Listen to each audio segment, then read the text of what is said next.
penser mieux, vivre mieux. Ça oblige à, justement, on appelle ça barater, nous, dans notre langage.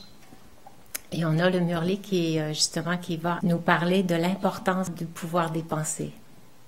Plusieurs, peut-être parmi vous, ça va être votre premier Murli. Et tout l'enseignement que vous allez recevoir au cours de la journée, c'est puisé à travers les Murlis. Depuis quand même 33 ans que j'entends des Murlis. Alors, il y a beaucoup de compréhensions qui se sont, je dirais, ajustées au fur et à mesure. Et puis de mise en pratique et de voir l'effet que ça a pu avoir sur mes propres pensées, sur ma transformation aussi, de comment comprendre quand on se laisse atteindre par les situations extérieures et tout ça, comment arriver à gérer tout ça. Fait que c'est ce qu'on va un peu explorer au cours de la journée. Mais sachez bien que toute cette connaissance-là qui va vous être livrée dans la journée, c'est vraiment à travers les Murlis que j'ai pu aller chercher, je dirais, la profondeur de cette connaissance-là.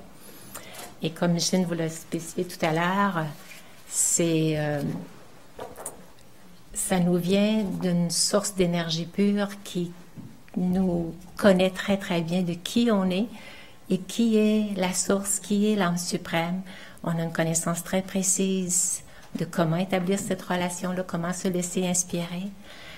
Et ce que j'ai surtout apprécié, c'est vraiment l'éveil de la conscience. On entend beaucoup parler par les conférenciers un peu partout sur Internet ou des conférenciers qu'on peut aller voir en présentiel, de cet éveil de la conscience. Et c'est la base de cet enseignement-là. C'est vraiment nous rendre conscients de qui est celui qui est derrière cette forme physique-là. C'est plus on va rester dans cette conscience-là d'être l'être à l'intérieur qui fonctionne dans le monde corporel, plus on va rester dans la conscience du vraiment qui je suis, plus on devient maître de soi. C'est le Raja Yoga, en fait. Et on a un Murli qui nous parle du trésor le plus élevé, qui serait quoi, vous pensez, le trésor le plus élevé? C'est celui des pensées. Parce que tout ce qu'on expérimente dans notre vie personnelle, à l'intérieur de nous, c'est vraiment la conséquence de ce qu'on met sur l'écran de notre esprit. Et je ne sais pas s'il y en a qui sont familiers avec le terme Baba. Oui, non. Alors, Baba veut dire le Père. Et fait que c'est Bab Dada qui vient nous parler à travers un médium qui est, en l'occurrence, celui à travers qui il est venu nous parler. Ce Murli-là a été donné la première fois à Madhouban le 25 mars 1995. Mais même si ça fait plusieurs années, c'est toujours d'actualité parce que c'est ça qu'on doit mettre en pratique. Et c'est la fondation de notre niveau, de comment on se sent. C'est la fondation de notre niveau, c'est le pouvoir des pensées. Alors, sans plus tarder, je vais vous donner ces paroles élevées-là. Le titre qu'ils ont donné au Murli, c'est, en passant, le mot Murli veut dire la flûte enchantée. Fait que ça fait danser les cœurs. Et essayez pas d'écouter le Murli avec le mental, hein, parce que le mental, il va chercher à analyser, essayer de comprendre, tout ça. Essayez d'y aller avec votre cœur. C'est la conscience de l'être à ce moment-là, la conscience de l'âme. Alors, aujourd'hui, Bab Dada, Bab qui veut dire le père et Dada qui veut dire le frère à travers lequel il vient nous donner cette connaissance. Alors, Bab Dada voit le compte des trésors de tous les enfants de partout dans le monde. Chaque enfant a reçu des trésors. Vous avez reçu d'innombrables trésors impérissables. Alors, pour vous qui en êtes à votre premier Murli, vous devez vous demander, c'est quoi tous ces trésors impérissables qu'on a reçus? Alors, il nous en décrit dans plusieurs autres Murlis. Alors, juste pour vous en citer quelques-uns, les trésors de la connaissance, le trésor de comment se connecter en yoga avec l'âme suprême, les trésors de l'inculcation, comment mettre en pratique toutes les vertus, tous les pouvoirs spirituels que vous avez vus dans les cours, dans le cours d'introduction à la méditation, on vous parle des 8 pouvoirs spirituels. Alors, tout ça, ça fait partie des trésors impérissables. Hein. C'est pas comme un héritage qu'on reçoit puis qu'on va gaspiller puis qu'on n'aura plus quand on va quitter le corps, tandis que ça suit l'âme. Toutes les qualités qu'on va absorber, les pouvoirs intérieurs, les pouvoirs spirituels, ça suit, c'est impérissable, ça reste dans l'âme. Alors, chaque enfant a reçu des trésors. Vous avez reçu d'innombrables trésors impérissables. Vous ne les avez pas reçus pour cette vie-ci seulement. Hein? Elle va vous servir encore. Toutes les traits de personnalité que vous allez développer dans cette vie-ci, ça va vous suivre dans votre prochaine vie. Ça va être ce degré d'évolution-là où vous allez être rendu. Vous avez la garantie de les posséder pendant de nombreuses vies futures. Vous les avez avec vous maintenant et vous les aurez également dans le futur. Fait que tout de suite, Baba vient nous parler du principe de la réincarnation, en fait. Ainsi, aujourd'hui, Bab Dada voit tout spécialement dans quelle mesure vous avez accumulé le trésor le plus élevé, celui qui constitue la fondation spéciale de tous les autres trésors. Alors, le trésor le plus élevé, qui est la fondation de toutes vos vertus que vous allez avoir, qu'on va voir en vous, qu'est-ce que ça va être? Vous avez reçu d'innombrables trésors, mais combien en avez-vous accumulé? Le trésor le plus élevé est celui qui serait quoi? De la pensée. C'est la base de tout. Parce que la pensée qu'on met sur l'écran de notre esprit, c'est ça qu'on ressent comme émotion. Si j'ai pensé d'une fête où les gens m'ont manifesté beaucoup d'amour, je vais avoir de la joie dans le cœur. Mais si au contraire, je pense à quelque chose qui m'a amené des conflits avec quelqu'un, ça ne sera pas le même type d'émotion que je vais avoir dans le cœur. Tout a pour origine la pensée. C'est ce que je vais ressentir à l'intérieur de moi. Le trésor le plus élevé, qui est la base, la fondation, c'est celui des pensées. Vos pensées élevées, à vous tous, sont la fondation de la vie brahmine. Parce qu'avec la vie brahmine, c'est ceux qui reçoivent la connaissance, c'est ceux qui reçoivent l'enseignement. Et Baba ne cesse de nous sensibiliser à rester conscients de nos pensées. C'est ça l'éveil de la conscience. Vos pensées élevées à vous tous sont la fondation de la vie brahmine, ceux qui reçoivent l'enseignement. Le trésor de la pensée est très puissant. Avec vos pensées, vous pouvez atteindre Paramdam. Paramdam, c'est un mot hindi. À force d'entendre des murmures, à un moment donné, on découvre plein un autre langage qui veut dire on est capable de se diriger, de se connecter avec l'âme suprême qui est dans le monde des âmes. Alors, on peut se connecter directement avec l'âme suprême qui est à Paramdam, dans le monde des âmes. Comment on fait ça? C'est par la pensée, qu'on ne peut pas y aller avec notre corps physique. C'est complètement au-delà du soleil et des étoiles et tout ça. C'est complètement dans un autre monde. On peut y aller par la pensée. On se connecte avec l'âme suprême. Alors, vous pouvez atteindre Paramdam en moins d'une seconde. Le temps d'une pensée, vous êtes rendu. Le pouvoir de la pensée est comme une fusée, même plus rapide que les fusées des scientifiques, là. Encore plus puissant qu'une vraie fusée, Baba le précise. Vous pouvez aller où vous le souhaitez. Que vous soyez immobile ou en mouvement, avec le trésor et le pouvoir des pensées, vous pouvez faire l'expérience d'être proche de toute âme dont vous souhaitez être proche. Vous pensez à quelqu'un, vous êtes connecté à la personne. Vous pouvez parvenir à tout endroit où vous souhaitez vous rendre, que ce soit dans le passé ou dans le futur. Si tu penses à un événement passé, tu es rendu là. Si tu penses à une amie, tu es en connexion avec elle. Hein? Ça vous est sûrement déjà arrivé que vous pensez à quelqu'un, puis la personne vous appelle, dit « Ah, je pensais justement à toi. » Bon, ben c'est ça. Votre pensée s'est rendue à la personne, puis elle s'est connectée, elle vous a appelé. Parce que nos pensées nous conduisent à destination. Quel que soit le niveau que vous souhaitez adopter, c'est important, le niveau qu'on souhaite adopter, que ce soit un niveau élevé, un niveau de bonheur, ou ça peut être le contraire aussi, de gâchis ou de faiblesse, avec une pensée d'une seconde, Je suis une âme élevée. C'est vous, tout de suite, en une seconde, vous vous placez dans cette conscience, je suis une âme élevée, vous obtenez un niveau élevé et une expérience élevée. Hein? Parce qu'on fait l'expérience de ce qu'on est en train d'émettre sur l'écran de notre esprit. Avec une pensée d'une seule seconde, au moment où vous pensez « Je suis une âme faible, je n'ai aucun pouvoir », qu'est-ce qui arrive? Votre bonheur disparaît. Votre niveau est déterminé par la pensée que vous avez. Vous ferez alors l'expérience des signes de la détresse dans votre niveau. Cependant, la base de ces deux niveaux, hein, celui de bonheur ou de détresse, c'est votre pensée. Fait que Baba nous sensibilise vraiment de l'importance de la qualité de nos pensées. Quand vous vous installez dans le souvenir de Dieu, vous créez votre niveau sur la base de vos pensées. Et le souvenir de qui je suis, Baba nous a déjà dit dans un autre murli, qu'est-ce qu'on est? Qu'est-ce que vous êtes? On vous a appris dans votre premier cours, qui suis-je? C'est quoi vous répondriez? Je suis une âme. Et quelle est sa forme?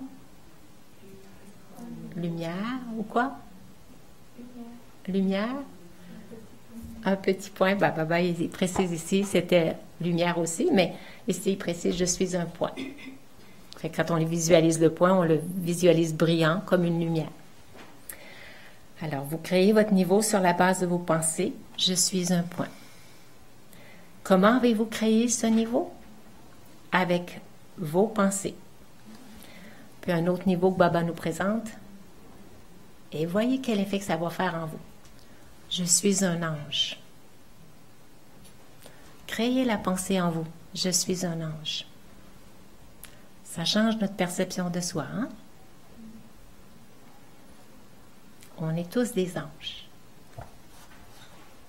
Même si des fois on est des petits démons, là. Mais derrière le petit démon, il y a quand même l'ange qui est toujours là présent. C'est notre nature. Alors, comme les pensées sont puissantes, les pensées constituent également la base de la connaissance. Je suis une âme et non un corps. C'est la pensée que vous avez. Tout au long de la journée, vous avez des pensées pures dans l'esprit et l'intellect. Baba, il est bien gentil, il nous dit qu'on est comme ça. Pourquoi? C'est ça, je dirais, la psychologie de Baba. Je trouve que c'est le plus bon psychologue, pédagogue, parce qu'il veut déjà qu'on s'identifie que tout au long de la journée, on a des pensées pures dans l'esprit, dans l'intellect. On sait que ce n'est pas le cas, mais plus il va nous le dire, plus à un moment donné, on va finir par le croire, puis on devient vraiment. Il élève notre perception de soi. Et c'est en élevant notre perception de soi qu'on développe l'estime de soi, le respect de soi, la confiance en soi, l'amour de soi. Et il nous voit déjà comme ça. Vous avez des pensées pures dans l'esprit et dans l'intellect. Même si on dit, ben non, je ne fais pas ça, moi. Non. À force de te le faire dire dans tous les murlets, tous les matins, tu vas voir, ça va changer ta perception. Parce que lui, il ne voit pas les faiblesses. Il regarde vraiment la beauté de l'âme. Il nous voit en conscience d'âme. Il est toujours conscient de l'âme. Lui, il n'a pas de corps. Fait qu'il ne peut pas penser à s'identifier à la pollution qu'on a acquis. Nous, il n'y en a pas de pollution, lui. Fait qu'il voit juste la beauté. Alors, vous avez des pensées pures dans vos vibrations également. Quand nos pensées sont pures, on dégage une belle vibration. Et maintenant, il passe à un autre niveau.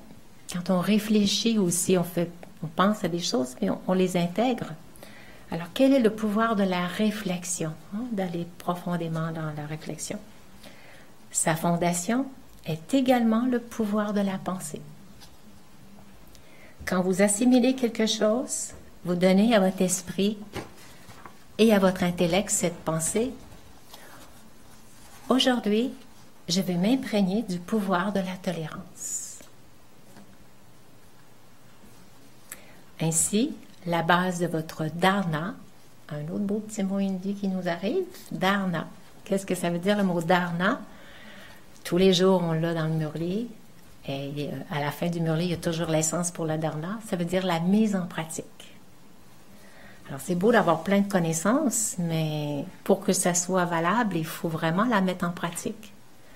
Fait que la base de votre dharana est aussi la pensée. C'est surveiller nos pensées. Donc, le trésor spécial le plus élevé de la vie est celui des pensées. Si vous utilisez le trésor des pensées de façon fructueuse, votre niveau et vos actions resteront bons tout au long de la journée. Parce que notre niveau est créé par la qualité de nos pensées, par la direction de nos pensées. Alors, mais quel est le résultat si vous gaspillez le trésor de vos pensées? Qu'est-ce qui va arriver si on fait l'effet inverse? Vous êtes incapable de créer le niveau que vous souhaitez avoir. Et vous savez que les pensées perdues affaiblissent votre niveau et votre intellect. L'intellect de ceux qui font preuve de gaspillage au niveau physique est faible et manque de clarté. Ils sont incapables de prendre des bonnes décisions. Quand on a peur, on dit « vas-tu me tromper, c'est-tu correct? » Quand on rentre dans les soucis, puis que est-ce que c'est la bonne chose que je vais faire? Quand on rentre de ce genre de ça, ben là, on affaiblit notre pouvoir de l'intellect parce qu'on est dans le stress, dans la peur. On ne se fie pas à notre instinct intérieur, notre âme, qui, elle, sait ce qui est bon pour nous. On y va avec notre mental, puis là, on rentre dans les craintes. On va le voir aujourd'hui dans la présentation. Alors, ils sont incapables de prendre les bonnes décisions. Ils sont constamment dans la confusion, parce qu'il y a plein de pensées perdues. Ils ne sont pas en mesure de décider clairement ce qu'il faut faire et ce qu'il ne faut pas faire. La rapidité des pensées perdues est très grande. C'est là, quand on dit qu'on est stressé, ça va très vite. Quand on est calme, c'est ralenti dans notre tête. Mais quand on se met à aller vers le négatif, ça roule vite dans notre tête. Le petit hamster, là, il court. Vous en faites l'expérience. Ça vous arrive, hein, des fois, le petit hamster qui roule beaucoup, là? Vous tous faites l'expérience de pensées perdues. Baba dit, non pas de pensées pécheresses. Alors ici, bon, il faut comprendre le mot hindi que Baba utilise. Baba utilise le mot vikarma, qui veut dire une action qui apporte un retour néfaste pour l'être, qui nous apporte un retour négatif, néfaste. C'est le mot vikarma. Les Murlis sont traduits en anglais par l'Angleterre, en Angleterre, et quand ils ont le mot vikarma, qui veut dire qu'il y a un retour négatif, ils traduisent ça en anglais par sinful. Et de l'anglais, c'est traduit en français par péché. Sin, péché. Alors c'est pour ça que ça arrive un peu comme une connotation un peu Église catholique où on nous parlait qu'on est des âmes pécheresses, des choses comme ça. Il faut comprendre le mot hindi que Baba utilise, c'est le vikarma. Il y a le akarma qui est des actions neutres, sukarma qui est des actions qui ont un bon retour positif, les pensées élevées, mais le vikarma, c'est néfaste pour l'âme. Ça lui apporte un niveau de détresse, de faible, de stress, de crainte, de peur, des choses comme ça. Vous tous faites l'expérience de pensées perdues, non pas de pensées très néfastes envers le soi qui va avoir, avoir de la haine envers quelqu'un ou de vraiment je suis pas bonne, je suis pas capable. Tu sais, c'est pas des pensées trop néfastes, mais des pensées perdues, des choses inutiles où on perd notre temps avec nos pensées. Alors, mais des pensées perdues. En faites-vous tous l'expérience des pensées perdues? Hein? Dans le quelques-unes, hein? Du fait de leur grande vitesse, vous êtes incapable de les maîtriser. C'est comme votre voiture, quand vous allez trop vite, à un moment donné, on perd le contrôle. Vous en perdez le contrôle. Ainsi, le signe des pensées perdues, comment on va le réaliser, sont la détresse, la perte du bonheur, un esprit troublé et le fait de ne pas ressentir de plaisir dans la vie. Fait que l'éveil de la conscience, c'est de regarder comment je me sens à l'intérieur. Et on va voir aussi aujourd'hui d'être alerte là-dessus. Fait que Baba nous donne un petit peu quel effet que ça va avoir, qu'est-ce qu'on va ressentir dans notre corps. C'est la détresse, la perte de bonheur, un esprit troublé, le fait de ne pas ressentir de plaisir dans la vie. C'est parce que là, la cause, c'est mes pensées. Beaucoup d'entre vous ne réalisent même pas pourquoi leur niveau est devenu ce qu'il est. On ne sait pas que c'est à cause de nous qu'on se sent comme ça. Vous considérez les facteurs visibles en pensant « Je n'ai pourtant accompli aucune mauvaise action, je n'ai commis aucune erreur, alors pourquoi n'ai-je pas de bonheur? Pourquoi suis-je triste? Pourquoi n'ai-je pas l'expérience du bonheur dans ma vie? Pourquoi suis-je incapable de stabiliser mon esprit? Quelle est la raison de tout cela? Vous considérez vos actions néfastes, vos pensées néfastes, vos principales erreurs. On focalise sur le négatif, tout ça. Mais en fait, l'erreur subtile que vous commettez est de gaspiller vos pensées. C'est là la source de notre détresse. Vous avez assurément accru votre compte de gaspillage inutile. La maladie physique peut ne pas être quelque chose de très important au début. Elle peut n'apparaître que sous une forme mineure. Je peux avoir un petit bobo quelque part, mais elle prend de l'importance ensuite. Mais là, après ça, on s'inquiète. Un petit symptôme, puis là, on commence à entrer dans les pensées perdues, puis les pensées de peur, puis de tout ça. Alors, vous n'êtes pas en mesure de voir sa forme mineure, mais vous ne voyez que son importance.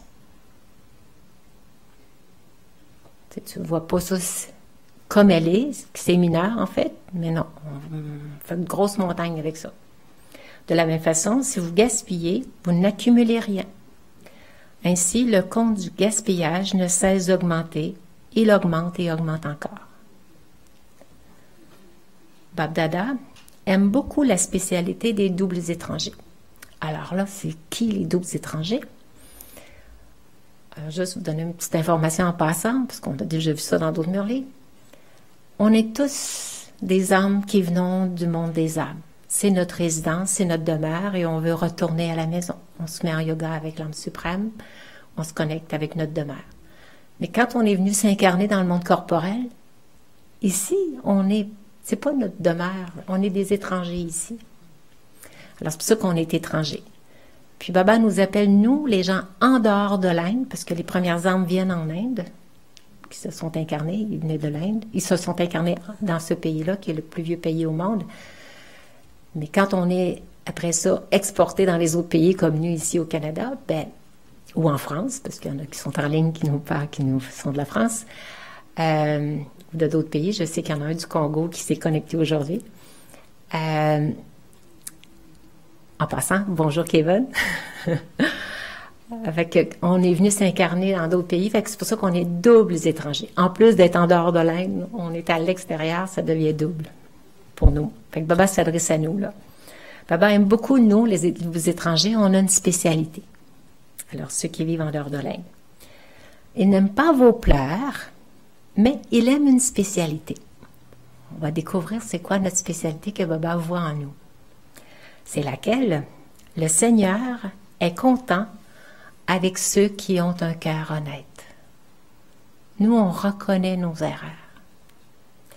Un cœur honnête ne craint pas de dire la vérité, et comme le cœur est vrai, il est digne d'un amour double de la part du Père. Parce que quand on réalise notre erreur, c'est déjà un pas vers la transformation. Mais quand on nie ça, non, moi, je ne suis pas comme ça, tu ne peux pas te transformer, tu ne le réalises même pas. Alors cependant, bien qu'il y ait été dit que vous aviez un cœur honnête et que vous contentiez ainsi le Seigneur, Baba nous invite à opérer rapidement une transformation quand même. C'est beau de le réaliser, mais maintenant, qu'est-ce que tu en fais? Ne ressassez pas intérieurement. Ceci s'est passé, cela est arrivé. Bon, ok, d'accord. Cela s'est passé et c'est fini. Arrêtez d'y penser maintenant. Mais soyez attentifs pour le futur. Ça ne donne rien de continuer à ressasser le passé. Tu l'as compris? C'est beau. Lâche prise maintenant. Parfois, au lieu de faire preuve d'attention, vous créez des tensions. Vous ne devez pas faire cela. Ça ne donne à rien de continuer à s'en préoccuper. Ça crée des tensions. Baba, il nous donne plein de choses à mettre en pratique, hein, voyez-vous, juste dans un murlet, juste par rapport à nos pensées. Tout ce que vous dites a un impact et touche les cœurs parce que vous le vivez dans la pratique. Et ensuite seulement, vous leur en parlez, alors que les autres ne se contentent d'en parler. Avec la connaissance du fait de se le faire dire tous les jours, restez conscient de l'âme, souvenez-vous que vous êtes une âme, un point de lumière. Au début, on l'entend, mais à un moment donné, à force de se le faire dire, c'est pour ça qu'il faut écouter le murlet tous les jours. Parce qu'il n'arrête pas de nous donner la base. Restez conscient que vous êtes une âme. C'est ça l'éveil de la conscience. Alors, c'est répéter tous les jours, ben, on finit par, à un moment donné, ben, comprendre, puis essayer d'y penser plus souvent dans la journée. Moi, je me souviens, au tout début, j'écoutais le murlet, puis après ça, en m'en allant travailler dans ma voiture tout le long, j'avais 15 minutes de route avant d'arriver au bureau. Tout le long dans la voiture, pendant les 15 minutes, là, je me répétais ce que Baba nous avait dit, de rester conscient que je suis une âme, un point de lumière, puis tout ça. Puis c'était moi qui conduis la voiture, mon corps, puis c'est moi l'âme derrière le volant, mais je suis l'être, l'observateur qui observe la route et tout ça. Mais dès que je franchissais la porte de mon bureau, j'oubliais complètement toute la connaissance. Je passais la journée au bureau, je me concentrais sur mon travail, et quand je rouvrais la porte le soir, là, ça me revenait. La conscience, fait que tu as le temps de me retourner à la maison. Mais je me disais, comment ça, pendant toute la journée, je l'oublie? Il ne me revient pas. Tu sais, des fois, j'allais chercher un enfant dans la salle d'attente. Pendant ce temps-là, mon intellect n'est pas occupé. Je pourrais me rappeler pendant que tu sais, mon intellect n'est pas occupé à accomplir ma tâche. Je faisais la rééducation du langage avec les enfants. Fait que c'était possible des fois entre la pause ou le midi ou tout ça, mais ça ne me venait pas à l'idée. Je me dis, comment ça? Fait que c'est ça. Ça demande un rappel continuel pour finir par le mettre en pratique. Vous allez le voir, même si je vous dis, vous êtes une âme, un point de lumière, est-ce que ça reste dans votre conscience toute la journée? Fait que c'est pour ça, l'éveil de la conscience, c'est pas... Il y en a des fois qui ont des éveils spontanés puis qui restent conscients, mais Baba, il veut qu'on soit tous dans cet éveil-là et il nous guide chaque jour, pas à pas, pour arriver à garder cette conscience élevée. Concerne nos pensées. Alors, j'en étais où?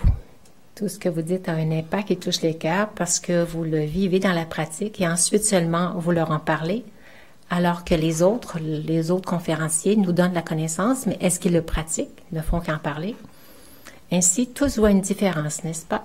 L'impact de celui qui fait quelque chose et ensuite en parle aux autres est totalement différent.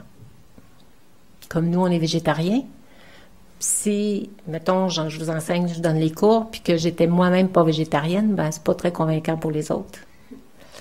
Fait que c'est pour ça, il faut le mettre soi-même en pratique. Vous avez le pouvoir de transformation, n'est-ce pas? Celui-ci vous fait-il défaut? Vous avez un bon pouvoir de transformation, n'est-ce pas? Ceux qui souhaitent opérer une transformation ne perdent pas de temps en pensant qu'ils le feront plus tard ou qu'ils y penseront. Alors, c'est efficace ou c'est à peine. Ils ressentent qu'ils doivent le faire, que d'autres le fassent ou non. J'attends pas après les autres pour le faire. Tous aiment beaucoup se trouver des excuses. Il n'y a personne qui ne sache pas se trouver des excuses. Vous êtes tous très rusés. Quelles excuses donnez-vous? Ceci s'est passé et c'est pourquoi cela est arrivé. Celui-ci a fait cela et c'est pourquoi cela s'est produit. Il s'est mis en colère après moi, puis ben là, moi aussi, je me suis laissé embarquer, puis je me suis mis en colère moi aussi. J'ai répondu sec, puis j'étais fâchée. En fait, je vais très bien, mais tout en avançant, celui-ci m'a heurté, il m'a blessée, et je suis tombée dans le piège. Si je n'avais pas été touchée, je ne serais pas tombée, mais je suis tombée à cause de lui. On accuse les autres. Pourquoi êtes-vous incapable de vous protéger? C'est intéressant ce que Baba va vous dire, puis je vais vous le ramener aujourd'hui dans la présentation. C'est le rôle de celui qui vous blesse de vous blesser. Il y avait ça prévu dans le drama, dans le script, de vous blesser. Et donc, votre rôle à vous, est-il de vous protéger ou de vous trouver des excuses à cause de lui que ça s'est arrivé? C'est votre devoir de vous protéger. Ou est-ce celui des autres? C'est les autres qui vont venir nous protéger? Ceci est également une excuse. Quand on dit « Quand cela ira bien, nous verrons ». Vous dites beaucoup de choses très bonnes et très douces. Dès demain, quand cela se produira, je deviendrai un faiseur d'efforts rapides. Ensuite, le lendemain, quelque chose d'autre se produit. Vous êtes encore fâché. Et vous reportez cela au « Ah, ben, demain, par contre, je ne me ferai pas prendre au piège ». Donc, ne donnez pas d'excuses. Réclamez un rang dans le niveau volant. Ça veut dire qu'on avance vite dans ce temps-là. Ne prenez pas un numéro pour donner des excuses. Est-ce qu'il y en a qui sont numéro 1 pour donner des excuses? Moi, je suis bonne pour donner des excuses. Hein. Il y en a qui se trouvent dire « Ah ouais, je t'arrive en retard, ben, il y avait du trafic. Ben non, ma fille avait pas trouvé telle affaire, puis on ne trouvait plus mes clés. » C'est une plein d'excuses pour justifier notre retard, là, des fois. Ah non, c'est juste parce qu'on ne s'est pas pris à temps. Peu importe combien vous devez tolérer ou combien vous devez vous transformer vous-même, vous ne devez pas briser votre promesse, notre promesse d'apporter une transformation. Je ferai ceci, je ferai cela. Alors voilà, il y a plein de belles choses à mettre en pratique. Hein? Alors à la fin de tous les murlets, on a toujours une bénédiction. Et c'est important, les bénédictions qu'on a à la fin des murlets, de se les attribuer, de s'identifier à ça. Alors voyez qu'est-ce que Baba va vous identifier. Aux âmes spéciales qui sont constamment des incarnations de l'économie des pensées. On les gaspille pas, on les économise. Ça veut dire pas trop de pensées perdues.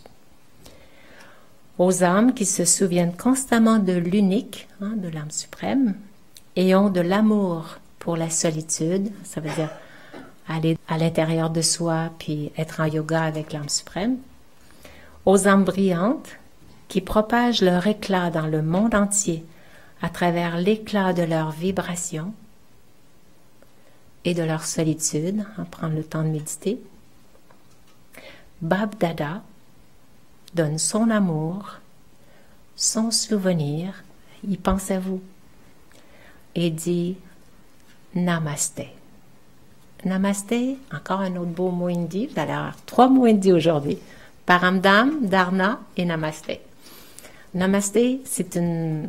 Vous avez sûrement peut-être déjà vu les Indiens, des fois, qui font Namasté. C'est une salutation de respect qui veut dire qu'ils voient la beauté en nous, qu'on est des âmes élevées.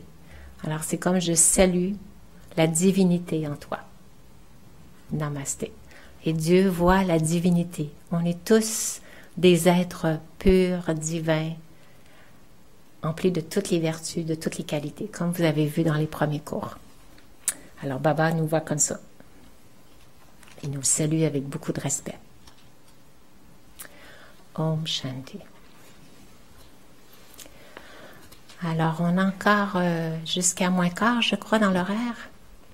Alors, ouais, mais je vais regarder avant s'il y en a qui voudraient me partager. J'ai vu qu'il y en a quelques-uns qui ont pris des notes. Est-ce qu'il y a des choses, pour la plupart d'entre vous, c'est votre premier murli. Est-ce que vous trouvez que cet enseignement-là vous guide un peu pour apporter une conscience en vous plus élevée de surveiller la qualité des pensées? L'importance? Oui, alors s'il y en a qui veulent partager, qu'est-ce qui les a touchés particulièrement dans le murli? Qu'est-ce que vous voulez mettre en pratique? Oui, poser des questions aussi. On va vous apporter le micro pour qu'on puisse vous entendre en ligne. C'est pour ça, parce qu'en ligne, il faudrait bien avoir votre question pour que entendre la réponse. Ça fonctionne? OK. Moi, je me demandais, tantôt tu parlais Moi, j'ai l'impression de me dire, OK, je suis guérie, j'ai plein de petites choses en moi. Rien de grave, mais c'est un cumul. Puis j'ai l'impression je me dis, bon, je suis guérie, tout va bien. Puis peut-être que ça arrive pas quand je veux. Qu'est-ce qui fait qu'on sait si elle est pure ou pas, notre pensée, peut-être? Parce qu'on a beau des fois le penser ou le dire que c'est ça. Puis c'est pas ça qui arrive. Est-ce que je suis claire là, dans ma question? Dans quel sens? Je comprends pas trop. Tu veux dire, qu'est-ce qui fait que je peux être consciente que c'est une pensée élevée que j'ai? Oui, c'est ça. Oui, comment je fais pour déterminer si ma pensée, elle est élevée ou pas? Parce que moi, j'ai l'impression que ma pensée est élevée par rapport à mon corps, par rapport à ma santé. Puis finalement, après des années, c'est pas ça. Fait qu'il y a quelque chose qui me manque ou que je comprends pas dans la façon de faire ou de penser. Tu veux dire que l'effet de tes pensées amène pas la santé du corps, dans ce sens-là? Oui. OK. Peut-être. Oui. Quelque chose comme ça. C'est une bonne question. Parce que il y a comme deux dimensions. Ce qui est important, par rapport à la maladie, par rapport au corps, ça, c'est le résultat du karma. Tout ce qui se manifeste. Et des fois, c'est pas nécessairement dû à cette vie-ci, ce karma-là, mais on a des choses à vivre. Mais l'âme, elle est différente de la matière. Et moi, l'âme, même si mon corps ne va pas toujours bien, parce je peux avoir la grippe demain ou je peux avoir mal dans le dos ou des choses comme ça, oui, il y a des maux qui sont directement manifestés dans le corps, mais des fois, c'est peut-être même une maladie dégénératrice, tout ça. Ça, c'est dû à du karma. Mais l'âme, elle peut être heureuse pareil. Elle est distincte du corps. Elle est différente de la matière. Comme je me souviens très bien, il y avait un enfant qui avait le cancer et il y avait une journaliste petit enfant d'à peu près 7-8 ans, qui était à Sainte-Justine, justement. Puis la journaliste, elle voyait que la petite fille, elle s'amusait avec ses petites poupées, puis elle avait l'air d'être vraiment dans l'enthousiasme. Puis c'était pour la campagne de financement d'Enfants Soleil, là, qu'ils montraient ça à la télé. Puis elle sentait bien que la petite fille, elle était joyeuse. Puis elle dit, mais comment tu fais pour... Puis elle voyait qu'elle avait plus de cheveux, puis elle était en traitement. Comment tu fais pour être aussi joyeuse? Mais elle dit, mais c'est mon corps qui est malade, c'est pas moi. Fait que là, j'ai trouvé ça extraordinaire de la part d'un enfant qui déjà réalisait qu'elle était distincte de son corps. Fait qu'on est capable de se détacher de la matière. Mais pourquoi on s'identifie à la matière? Parce qu'on a été tellement longtemps à vivre dans le corps, que ce qui arrive au corps, on pense que c'est, oui, comme tu disais, l'impact de mes pensées, même si tu as des pensées, mon corps est guéri, mon corps va bien, tout ça, c'est très bien de continuer à avoir ce genre de pensées-là. Mais toi, l'âme, tu peux quand même être dans un état de bien-être intérieur, puis de voir que ton corps est en train de régler des comptes, puis de l'accepter. Puis plus on va accueillir la maladie. Moi, j'ai une amie qui avait pris la connaissance, qui est devenue brahmine et qui a eu un cancer par la suite. Et puis, 5 ans après qu'elle pratiquait la méditation, tout ça, elle a eu une information comme de quoi elle avait un cancer. Et elle a dit, une chance qu'elle avait la connaissance, parce qu'elle dit, sinon, elle aurait jamais été capable d'accepter d'avoir eu le cancer, parce qu'elle disait, pourquoi moi? Elle se serait toujours intéressée, pourquoi moi? Puis elle allait à ses traitements à l'Hôtel-Dieu de Québec, en radio, puis quand elle y allait avec le sourire. Les autres personnes qui étaient dans la salle d'attente étaient tous dépressifs, puis disaient que la radiothérapie rendait les gens dépressifs. Non, c'est la façon dont tu perçois ta maladie. Elle a compris que c'était un règlement de compte karmique. Et elle y allait avec le bonheur. Puis quand les infirmières la voyaient arriver, elle dit, tiens, notre rayon de soleil qui arrive. Elle allait à ses traitements avec beaucoup de bonheur. C'est l'attitude intérieure avec laquelle on le fait. À ce moment-là, la maladie est beaucoup moins lourde. On a le droit d'être heureux pareil. Puis de le voir comme on est en train de régler des comptes. C'est la période pour régler les comptes. C'est pour ça qu'on a tant de choses qui nous arrivent dans cette vie-ci. Parce que c'est le moment de libérer tous nos comptes karmiques. Si vous prenez le cours suivant, qui est le cours intermédiaire, philosophie du Raja Yoga, je vous invite vraiment à poursuivre votre cours pour pouvoir découvrir toute cette dimension-là de la philosophie du Raja Yoga qui nous explique la loi du karma et aussi qu'est-ce qui arrive par la suite.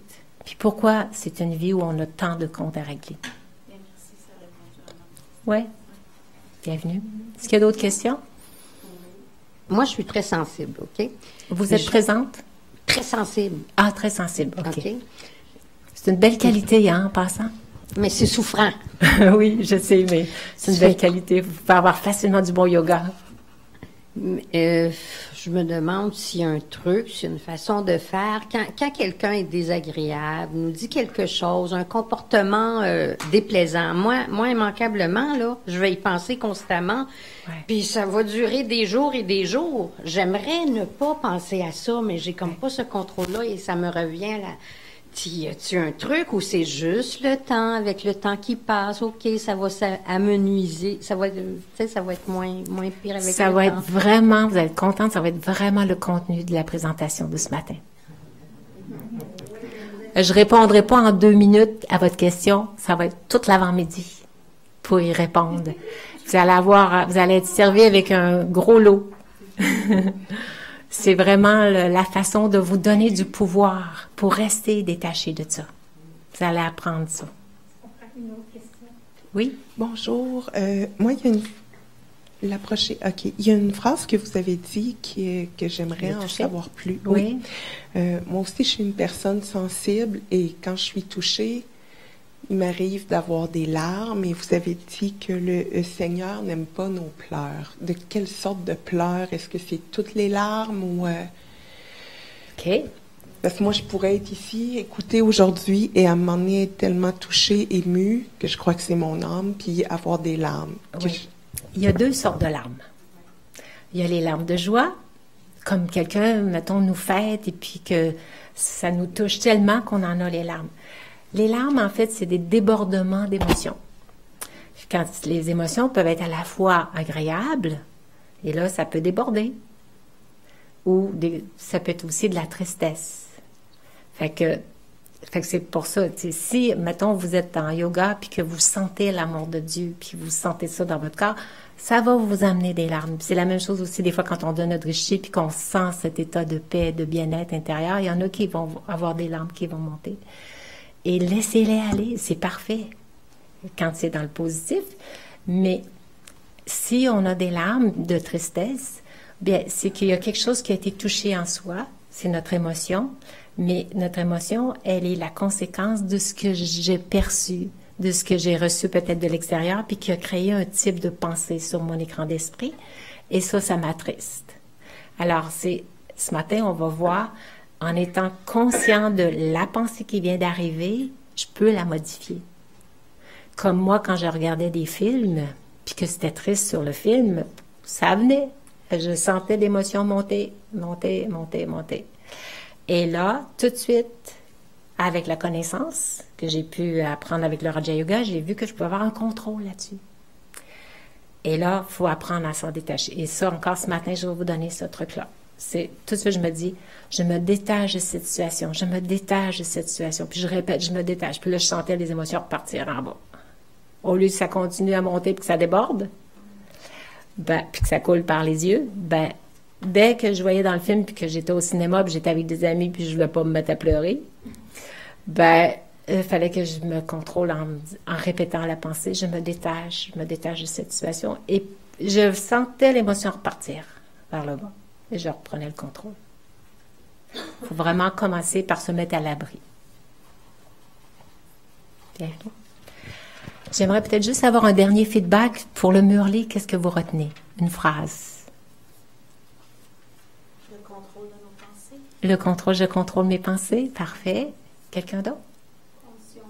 Conscience, c'est beau, merci. Détachement. La pensée est mon trésor le plus élevé. La pensée est mon trésor le plus élevé. Et c'est la pensée qui est la fondation de notre niveau dans lequel on se sent. Il faut bien retenir ça. Ma pensée est la fondation du niveau dans lequel je me sens. Tension, attention. Oui, tension, attention. Portant attention et non pas avoir des tensions. Ou si j'ai des tensions, Parlez avec ton micro. Si j'ai des tensions, alors si je ressens des tensions, portez attention. portez À qui attention. je suis, Ouais, etc. c'est ça. C'est d'être alerte de ce qu'on sent à l'intérieur parce que ça, c'est notre corps, c'est notre signal d'alarme. Faut pas enlever la sonnette. faut être juste, c'est juste là pour éveiller notre conscience. Alors, je crois qu'on a maintenant une petite musique. Alors, on va donner le drishti pour terminer. Drishti, un autre mot hindi, 4e mot. Drishti veut dire regard pur. C'est une pensée pure derrière le regard. C'est pas, il a l'air de quoi, ou comme, regardons comment il est habillé, ou comment il est coiffé. Non, ça, c'est des pensées perdues. Tandis que Drishti, c'est regarder le point de lumière, l'âme au centre du front, la belle âme qui est devant. Et monsieur dégage tellement de belles vibrations. Et madame aussi, j'ai vraiment senti. Papa, vous tous. Alors, on va y aller. Je vais y aller rangée par rangée.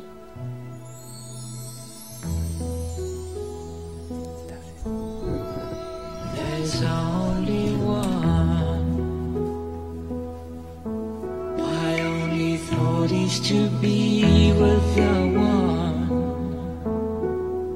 to open my eyes to see the one, for my heart to feel the love of one, to hear the voice of truth.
There's only love.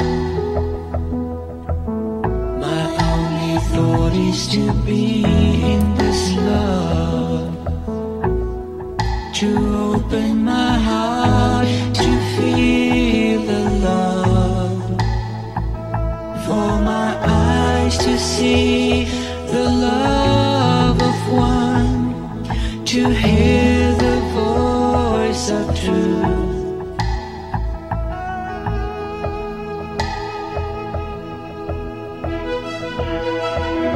There is only one, only the love of one, unlimited and eternal is the love of one.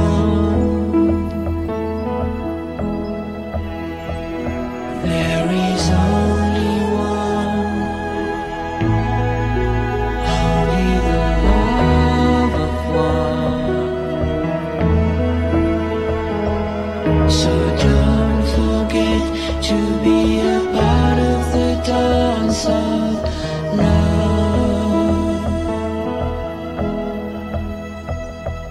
So don't forget to be a part of the dance of love.